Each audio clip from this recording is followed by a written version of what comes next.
বন্ধু যারা উপস্থিত হয়েছেন, ইলেকট্রনিক মিডিয়া যারা পত্রিকার যারা সাংবাদিক বন্ধুরা রয়েছেন, সবাইকে আমরা আমাদের স্কুল দপ্তরের পক্ষ থেকে স্বাগত জানাই এবং আপনাদের সঙ্গে একটা খুশি সংবাদ এবং আমাদের আনন্দের সঙ্গে আমরা জানাচ্ছি এটা প্রথমবারের মতো ন্যাশনাল লেভেল আমাদের স্কুল স্পোর্টস বোর্ডের আন্ডার অর্থাৎ আন্ডার 17 যে খেলাধুলা তার মধ্যে যোগা প্রতিযোগিতা ন্যাশনাল লেভেল আমাদের এখানে অনুষ্ঠিত হতে চলছে। এর আগেও ত্রিপুরাতে দুটো ন্যাশনাল লেভেল টুর্নামেন্ট হয়েছে, একটা হলো ফুটবল, একটা হলো জিমন্যাস্টিক। যোগাটা প্রথমবার আমাদের জন্য, আর যোগাতে আমাদের এখানে ভালো প্রতিভাবান খেলোয়াড়রা রয়েছে। এর আগে যে যোগা টুর্নামেন্ট হয়েছে বাইরে অর্থাৎ ভারতবর্ষের অন্যান্য প্রান্তে ত্রিপুরা থেকে যারা পার্টিসিপেট করেছে 17-18তে আমাদের এখানকার ছেলেমেয়েরা যারা গিয়েছিল তারাও কিন্তু ভালো সংখ্যায় তারা মেডেল নিয়ে এসেছিল। এরকম আন্ডার 17, আন্ডার 14 যারা ছিল তখনকার সময় যারা পার্টিসিপেট করেছে সেখানেও মেডেল সংখ্যা খুব ভালো ছিল। গোল্ড 3টে, সিলভার 5টা, ব্রোঞ্জ 5টা ছিল। 19-20 তো আমাদের মেডেল সংখ্যা ভালো ছিল। এর জন্য আমাদের এখানে যোগা যারা রয়েছে একটা ভালো একটা উন্নত মানের খেলোয়াড়রা রয়েছে এবং ভালো প্রশিক্ষণ প্রাপ্ত খেলোয়াড়রা রয়েছে। আর আমরা সেটা আমাদের সেন্ট্রাল থেকে আমাদেরকে সেই দায়িত্ব দেওয়া হয়েছে যে ন্যাশনাল লেভেল যোগা কম্পিটিশন আমাদের এখানে হবে স্কুল লেভেলে। তো সেই হিসাবে আমরা এখানে সেটা অনুষ্ঠিত করতে চলছি 23 তারিখ থেকে 27 তারিখ অবধি, অর্থাৎ আজকেই সারা দেশ থেকে ছেলেমেয়েরা আসতে শুরু করেছে। আর আগামীকালকে অর্থাৎ 23 তারিখ মাননীয় মুখ্যমন্ত্রীর হাত ধরে সেটা উদ্বোধন হবে। আপনারা জানেন যে এনআরসিসি যে আমাদের ইনডোর স্টেডিয়াম রয়েছে সেটাতে এটা অনুষ্ঠিত হবে এবং সেখানে সংখ্যাটা বেশ ভালো সংখ্যায় যারা আসবেন যারা খেলোয়াড়রা, এদের সংখ্যা প্রায় 351 জন ইতিমধ্যে যারা রেজিস্ট্রেশন করেছেন, যারা আসার জন্য টিকিট নিয়ে নিয়েছেন, যারা আসছেন রাস্তায় রয়েছে। আজকেই অনেকে পৌঁছে যাবেন, যার মধ্যে 351 জন তারা রেজিস্ট্রেশন করেছেন। এর মধ্যে বয়েজ হচ্ছে 174, 174, গার্লস হচ্ছে 177, 177 এবং অফিসিয়াল 50 জন ইতিমধ্যে যারা রেজিস্ট্রেশন করে টিকিট করে আমাদের অফিসের সঙ্গে যোগাযোগ করেছেন তারা আসছেন। আরো হয়তো এটা সংখ্যাটা বাড়বে কালকে অবধি। ইতিমধ্যে আমাদের কাছে যে পরিসংখ্যান সেটা প্রায় 25টা ইউনিট অর্থাৎ 18টা আমাদের রাজ্য এবং কেন্দ্রশাসিত 3টা এবং আদার্স 4টা অর্গানাইজেশন থেকে আসবে। এর মধ্যে 25টা অর্গানাইজেশন ইতিমধ্যে আমাদের এখানে রেজিস্টার্ড হয়েছে। তো আমরা খুব আশাবাদী আমরা এই অনুষ্ঠানটা সফলতার সঙ্গে আমরা করতে পারবো এবং আমাদের যারা আধিকারিকরা রয়েছে আপনাদেরকেও আমরা স্বাগত জানাই। আপনাদের কাছেও আমরা সহযোগিতা চাই। আপনাদের মাধ্যমেও এই স্পোর্টস অ্যাক্টিভিটিটা যেন সারা দেশ ব্যাপী দেখতে পায়, সুনামের সঙ্গে সেটা প্রচার প্রসার ঘটে, আমরা আপনাদের কাছে সহযোগিতা চাইছি। আপনারাও আসবেন। এটা যেহেতু একটা লম্বা সময় 23, 24, 25, 26, 27 তারিখে ক্লোজিং সেরেমনি, তো 3টা ধাপে খেলা হবে, দিনে 3 বার হবে। সেগুলো আপনাদের কাছে পুরো লিখিত আকারে সূচনা যাবে কখন কোন টুর্নামেন্ট হবে। আমাদের এখানে জাজদের মধ্যে এক্সপার্ট জাজরা বাইরের থেকেও আসছে, যারা ন্যাশনাল ইন্টারন্যাশনাল লেভেলে যারা জাজ করেন এই যোগাকে, তারাও থাকবেন। আমাদের রাজ্যের যারা 3টা যোগা অ্যাসোসিয়েশন রয়েছে আলাদা আলাদা ভিন্ন ভিন্ন গ্রুপে, তারাও সবাই শামিল থাকবে। আমরা সবাইকে আমন্ত্রণ জানিয়েছি সেই টুর্নামেন্টে আমাদের এখানে যেন সবাই শামিল হয়। আর এই কথাগুলো বলার জন্যই আপনাদেরকে আজ আমরা এখানে আমন্ত্রণ জানিয়েছি। তো আমি আশাবাদী আমরা আমাদের এই টুর্নামেন্টের মধ্যে দিয়ে আমাদের ত্রিপুরার নামকে আরো উজ্জ্বল করতে পারবো। খেলাধুলায় ইতিমধ্যে আমরা অনেকখানি আমরা সময় সময় আপনাদের সঙ্গে হয়তো আমরা বসার সুযোগ পাই না, আমরা অনেকখানি খেলাধুলায় এগিয়েছি। আমরা বলতে পারি যে প্রধানমন্ত্রীজির নেতৃত্বে বা আমাদের কেন্দ্রীয় যে স্পোর্টস মিনিস্টার ওনার নেতৃত্বে ভারতবর্ষ খেলাধুলায় অনেক এগিয়েছে। এই গত 2 দিন আগেই যখন আমরা ওয়ার্ল্ড কাপ দেখলাম ক্রিকেটে, অনেকেই হতাশ হতে পারেন বলে স্যার আপনি বলছেন খেলাধুলা ওয়ার্ল্ড কাপ হেরেছে, কিন্তু আমরা এটাও দেখেছি যে ভারত একটা সময় উগান্ডা, নাইজেরিয়া, কেনিয়া এই সমস্ত দেশ থেকেও নিচে থাকতো আমাদের মেডেল সংখ্যা। এবার যখন এশিয়ান গেমস হয়েছে যেখানে 110টা মেডেল এনেছে ভারত, এটা ফার্স্ট টাইম দেশ স্বাধীনতা 77 বছর পর এরকম রেকর্ড যে একসঙ্গে 110টা মেডেল আমাদের ভারতের ছেলেমেয়েরা নিয়েছে। এর মধ্যে আমাদের ত্রিপুরারও রয়েছে। আমরা দেখেছি পেরা যে হয়েছে এশিয়ান গেমস, সেখানে 111টা মেডেল এসেছে। আমরা দেখেছি আমাদের ভারতের মেয়েকে দুটো হাত নেই, তীরন্দাজ গোল্ড মেডেল সিলভার মেডেল জিতেছে। তো এখন আমাদের রাজ্যেও এই ধরনের ভালো ভালো ছেলে মেয়েরা গোটা দেশের সঙ্গে তাল মিলিয়ে খেলছে। আমরা জনজাতি টিম উড়িষ্যাতে পাঠিয়েছিলাম, যেখানে আন্ডার 17 ফুটবল হয়েছে, সেখানে আমরা ব্রোঞ্জ মেডেল নিয়ে এসেছি। সেখানে 30টা রাজ্য এবং কেন্দ্রশাসিত রাজ্যগুলো পার্টিসিপেট করেছে। তো আমাদের মতো ছোট রাজ্য থেকে গিয়ে ব্রোঞ্জ মেডেল অর্থাৎ তৃতীয় স্থানে উঠে আসা প্রথমবারের মতো টিম গিয়ে, সেগুলো আমাদের সফলতা আমাদের রাজ্যে। কিছুদিন আগে আমাদের যে স্পোর্টস স্কুল, সেখান থেকে অস্মিতা একজন গোল্ড মেডেল জিতেছে, তাকে উত্তরপ্রদেশ গভর্নমেন্ট চাকরি দিয়েছে। এগুলো কিন্তু আমাদের জন্য অ্যাচিভমেন্ট আমাদের খেলাধুলার সঙ্গে যারা রয়েছে। ইতিমধ্যে খেলাধুলার ইনফ্রাস্ট্রাকচার আমাদের অনেক উন্নয়ন হচ্ছে। আমরা চাই আপনাদের যারা পত্রকার বন্ধুরা রয়েছেন, ইলেকট্রনিক মিডিয়ার বন্ধুরা রয়েছেন, আপনারা সহযোগিতা করবেন। সবাইকে নিয়ে আমরা একটা সুন্দর আমাদের রাজ্যবাসীকে, গোটা দেশবাসীকে একটা আমরা ভালো উপহার দেব। এই 5টা দিন সবাই উপভোগ করবো আমরা এই খেলাটাকে।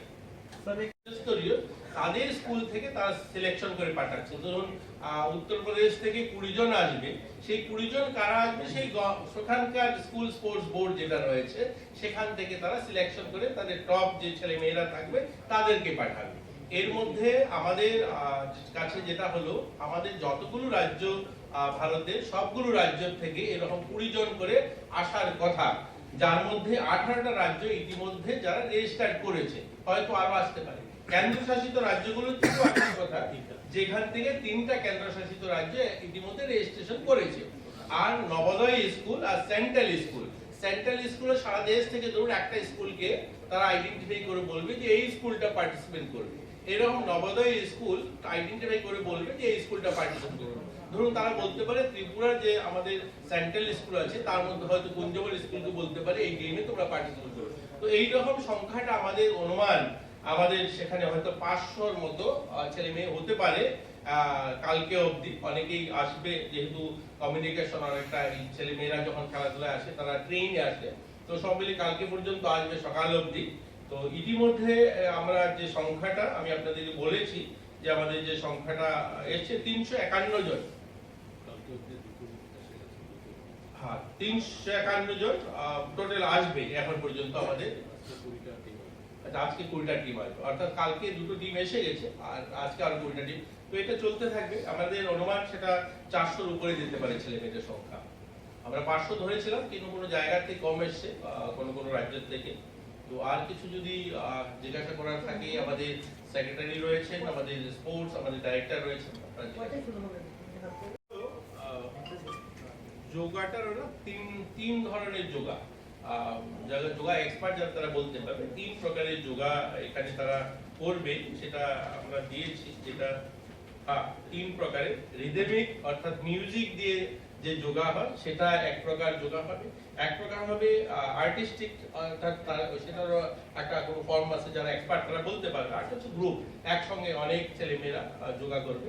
তো এগুলো টেকনিক্যাল যারা আছে ন্যাশনাল লেভেলের যারা এগুলো করেন তারাই এগুলো দেখবেন। এবার যেটা হচ্ছে এটাতে school games federation of India ওরা অ্যাকচুয়ালি এটা মানে কম্পিটিশনটা অর্গানাইজ করে।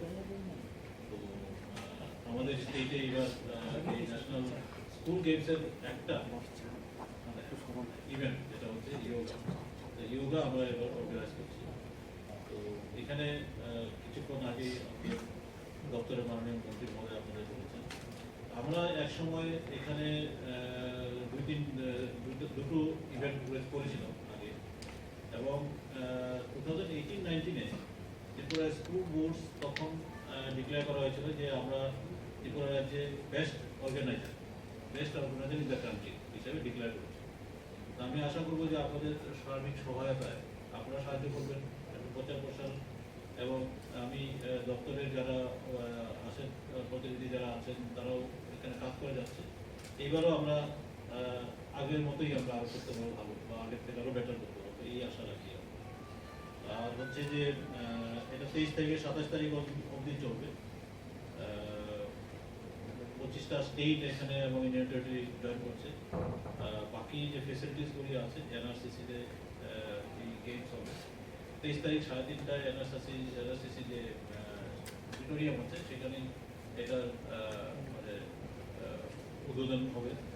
মাননীয় মুখ্যমন্ত্রী সেখানে উদ্বোধন করার জন্য ওনার নাম প্রপোজ করা আছে। উনি এটাতে কনসেন্টও দিয়েছেন। আমাদের মাননীয় মুখ্যমন্ত্রী, আমাদের মাননীয় স্পোর্টসের মন্ত্রী মহোদয় থাকবেন, আমরা থাকবো, এবং আপনাদেরকেও আমরা আনন্দ করছি যে সেদিন আপনারা অবশ্যই সেখানে উপস্থিত থাকবেন। এছাড়া যে তাদের থাকা খাওয়ার ব্যবস্থাও আমরা করেছি। আমাদের যে এখানে যতটুকু আমাদের ব্যবস্থাপনা আছে, শহীদ ভগৎ সিং হোস্টেল, তারপর এনআরসিসি যে আমাদের হোস্টেল রয়েছে, সেখানে আমাদের যে স্কুল বোর্ডসের হোস্টেল আছে, সেখানে তাদেরকে রাখার ব্যবস্থা করা হয়েছে। তো 401 জন এরকম এখন পর্যন্ত আমাদের কাছে পরিসংখ্যা, এই সংখ্যা এখনো বাড়তেও পারে। এছাড়া আমাদের নিজেদের স্টেটের পার্টিসিপেন্টরা থাকবে। তো সব মিলিয়ে আমরা স্যার যেটা বলেন যে প্রায় 500 মতো এখানে পার্টিসিপেন্ট এবং অফিসিয়ালসরা এই কয়েকটা। এটা অ্যাকচুয়ালি টিসিএ এর আগেও কথাটা এসেছিল। টিসিএ টোটালি তারা অটোনমাস একটা বোর্ডিং, বিসিসিআই সেই তাদের অধীনে সেটা তারা পরিচালনা করে। যেহেতু স্পোর্টস সম্বন্ধিত বিষয় আমাদের সেটা রয়েছে, আমরা পর্যবেক্ষণ করি সেটা যেন ভালোভাবে হয়, সেটার গুণগত মান বা সেটা খুব তাড়াতাড়ি শুরু হয়। তো সেটা নিয়ে আমরা কথা বলছি, কিন্তু হয়তো আরো 5-6 মাস লাগতে পারে কমপ্লিট হতে।